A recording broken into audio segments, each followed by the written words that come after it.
Lolth is one of the most famous villains in all of D&D history, right? Going down to the very, very early modules that would come out, which was the Queen of the Demon Web Pits. That was Lolth. And she's made her presence felt in many other D&D campaigns since. Lolth is a goddess. She's not a demigod, she's not a powerful demon only, she's a full-on goddess. That means something in the D&D world, meaning she's a very, very powerful character and a very famous character. Lolth has her drow followers working on this very large plot that she has to basically take over Toril, the planet that they're actually on.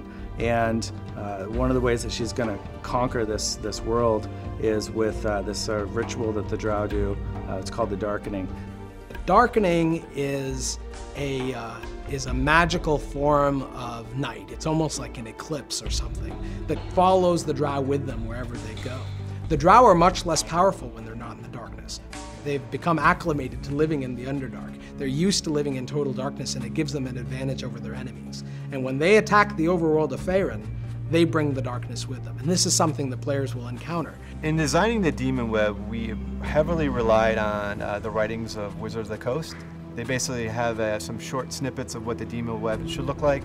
And so we took those writings and we tried to realize them with a concept artist. We heavily collaborated with Wizards of the Coast to make sure we were hitting the right vision, and it was in line with what they thought as well.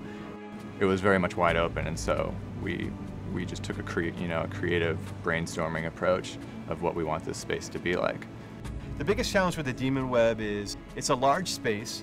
Basically the Demon Web is a void that has a bunch of asteroids and planets that have been destroyed under the reign of Lolth.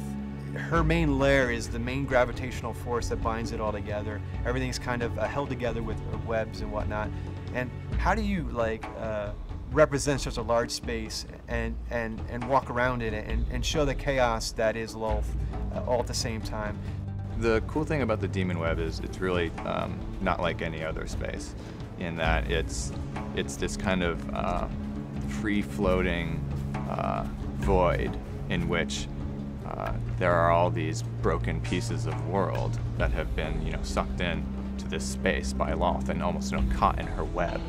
And the players, are traveling through this space where it's like there's no up, right? So what's really important for Jeff and I is to give the players that sense of vertigo, of disorientation, obviously without making anybody sick, but we want to capture that to help make this space feel very unique. For me, it's just the epicness of it that's really hard. We set our bar really high from basically the concepts and the CG videos we've done. So we want to hit that bar. We want the players to be wowed when they walk into space and really feel, wow, not only is this scary, but wow, this is pretty cool looking too.